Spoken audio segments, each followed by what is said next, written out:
नाजरीन, मैं हूं बिस्मिल्लाह आफ्ताब आलम और आप देख रहे हैं उर्दू हिंदी नॉलेज चैनल। देखिए, एक नए टॉपिक के साथ और एक नई वीडियो में हम आपके सामने हाजिर हुए हैं। तो इसमें देखिए, हमने जो पिछली वीडियो थी उस वीडियो में आपको पहले ही दे दिया था टॉपिक, और टॉपिक हमारा जो था अख्तर शीरानी की नज्म निगारी पर मुख्तसर तौर पर एक नोट लिखना है। तो मुख्तसर तौर पर नोट लिखिए अख्तर शीरानी पर। देखिए, आज भी जब सवाल पूरा होगा तो हम अगली वीडियो के लिए और आपको नोट लिखने के लिए क्वेश्चन देते हैं। जो क्वेश्चन दिए जा रहे हैं खासकर आप उन पर लिखने की कोशिश करें और रोजमर्रा की जो जिंदगी के हालात हैं इन पर लिखने की कोशिश करें। कम लफ्जों में ज्यादा बात कहने की कोशिश करें। दूसरी बात, हम एक बहुत इंपॉर्टेंट मुद्दा उठाने वाले हैं। यूपीएलटी ग्रेड जो प्री का एग्जाम हो चुका है उसका रिजल्ट आने वाला है और ये रिजल्ट जो है वो 20 आपको फरवरी तक आ जाएगा। इसमें जनरल सीट और ओबी सीट के साथ जो अन्याय हो सकता है या जिस तरीके के प्लान के साथ उर्दू की सीटें खाली जा सकती हैं, इस पर एक चर्चा हम करना चाहेंगे। और आपके मुद्दे पर आज के जमाने में पिछले 6-7 साल से कोई बोलने वाला नहीं, चाहे आपने जिसको भी अपना रहबर मान रखा हो, चाहे वो आपके कौम का हो, चाहे दूसरी सियासी मजलिस का हो, एक दो लोगों को छोड़कर कोई बोलने वाला नहीं। और इसी तरह से उर्दू जबान पर भी कोई बोलने वाला नहीं। हम कोशिश करेंगे और ज्यादा से ज्यादा वो वीडियो दूसरों को शेयर कीजिएगा, मेरी ये रिक्वेस्ट है। और एक बहुत संगीन मैटर पर हम बात करेंगे। पिछली वीडियो में भी हमने एक भ्रष्टाचार से रिलेटेड आपको बताया था, तो उसका नतीजा ये हुआ कि उन्होंने बाकायदा चैलेंज करने के लिए, मैंने कहा था ये फीस लेंगे फिर 50 लाख पैदा कर सकते हैं, किस तरीके से ये बिजनेस बना लेते हैं इसी चीज को। तो खैर, इस पर उन्होंने विचार किया हो या ना किया हो, मैं ये नहीं कहता मेरी वजह से किया, लेकिन कम से कम उन्होंने कोई फीस नहीं ली।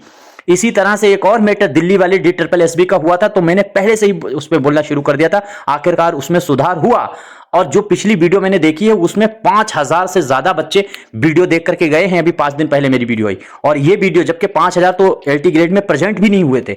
तो आप मेरी बात सुन रहे हैं तो हम बात कहने की कोशिश करेंगे और उस बात को जरूर सब साथियों को शेयर कीजिएगा और दूसरे अपने टीचरों से भी उनका गिरबान जरूर पकड़िए कि आप भी इस मुद्दे पर बात करो।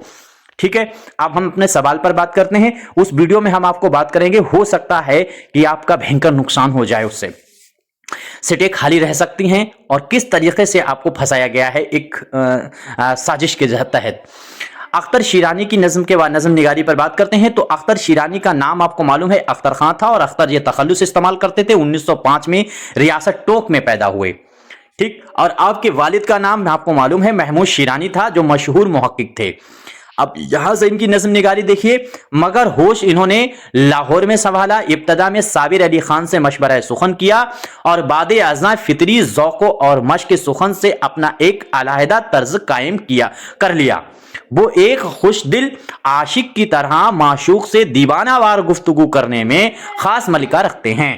इनकी नज्म कैसी होती हैं तो ये चीज आप देखिए, एक माशूक से दीवानावार गुफ्तगू इनकी नज्में करती हुई नजर आएंगी और महबूब से मिलने की उम्मीद पर जो है नज्में कायम होती हैं, जिनसे उनके कलाम में एक लुत्फ सुपर्दगी पैदा हो जाती है। उनकी ताज़ा तरीन नज़में तुकलमाना अंदाज की वजह से दिलकश हो जाती हैं। तो तुकलमाना अंदाज इसमें इनकी नज़मों में पाया जाता है। यह खूबी आपको याद रखना चाहिए इनके नज़म की। ऐसा मालूम होता है कि किसी हसीन दो सीज़ा तसव्वुर उनके दिल में अक्सर गुदगुदियां पैदा करता है। अख्तर शीरानी की एक नुमाया खूबी यह है कि, इनकी खूबी पर हम बात कर रहे हैं ना नज्म निगारी पे, तो एक नुमाया खूबी यह है कि तर्ज बयान का या कलाम में इतना गुदाज नहीं होता कि ना काबिले बर्दाश्त हो जाए।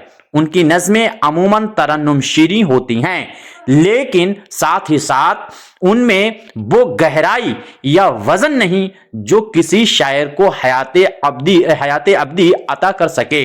उनकी नज़में अपनी साख्त के लिहाज से आवर्द का पता देती हैं, लेकिन यही साख्त की नौइयत उनकी नादिरो पुरकार होती है कि एहसास को उभरने भी नहीं देती। अख्तर की रोमानी शायरी उदास और दर्द आफरीनी नहीं, पुरकैफ और रजाई है।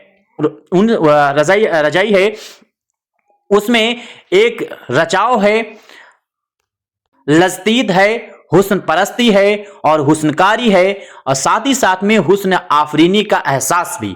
कहीं कहीं उनकी शायरी में जिंदगी की कश्मोकश और गुर्बत व इफलास का नक्शा भी देखने को मिल जाता है। मिसाल के तौर पर वो देश से आने वाले बता, मिसाल के तौर पर इनकी नज्म है वो देश से आने वाले बता, नज्म का एक बंद बतौर नमूना पेश किया जाता है। अब ये इनकी नज्म है, देखिए उसमें इसकी खूबी क्या दी है। क्या अभी शहाबी आरिस पर गेसुए साया बल खाते हैं, या बहरे बहरे शफक की मौजों पर दो बांग पड़े लहराते हैं, और कहां पे चला गया, और जिनकी झलक से सावन की रातों के से सपने आते हैं, वो देश से आने वाले बता। ये इस तरह से एक मैंने बंद जो है वो आपके सामने रख दिया है। अब दूसरा सवाल ये है कि अगली वीडियो में हम जो बात करेंगे वो ये सवाल पहले आप नोट कर लीजिएगा। सवाल ये आपके सामने है, अल्लामा इकबाल की नज्म है लेनिन खुदा के हुजूर में, इसका मरकजी ख्याल अपने अल्फाजों में पेश कीजिए। तो लेनिन खुदा, इसे नोट कर लीजिए और इस पर अपने आप नोट लिखिए, फिर उसके बाद हम आपके सामने इस पर इसका खुलासा, इस पर नोट लेकर के आएंगे इसके मरकजी ख्याल पर। अब देखिए, अगर वीडियो आपको पसंद आती है मेरा पढ़ाना का तरीका, तो आप लाइक कर सकते हैं, नहीं पसंद आता है तो डिसलाइक कर सकते हैं। और मैंने अभी से छोटे छोटे टॉपिक एक भाई आपको 125 वर्ड्स में 200 वर्ड में आपको जवाब देना होगा, तो उतने ही वर्ड में हम आपके सामने बात लाने की और कंप्लीट करने की कोशिश करते हैं। चैनल को अगर पहली बार आए हैं तो सब्सक्राइब कीजिएगा। अगर वीडियो आगे देखने हैं, तैयारी करनी है, GIC की तैयारी करना है, UPTGT की करना है, तो अपनी किताब उर्दू के लिए मंगा सकते हैं। नंबर जो स्क्रीन पर दिया जाता है स्क्रीन पे, उस पर कांटेक्ट कर सकते हैं। हाँ, एक चीज याद रखिए, अगर हमसे बात करनी है तो शाम 9 बजे से 10 बजे के बीच में ही अब बात हो पाएगी। इसके बीच में आप कोई भी फोन नहीं करेगा। कोई भी अगर आपको मशवरा चाहिए, कुछ भी है, तो 9 से 10 के बीच में ही अब आप हमको फोन करेंगे। दूसरी चीज, अगर GK GS की तैयारी करना है तो GK GS के हमने बहुत से क्लास लिए हैं, उनकी रिवीजन कीजिए, और नए क्लास हम आपको GIC के लिए शुरू करने वाले हैं। शुक्रिया, खुदा हाफिज़।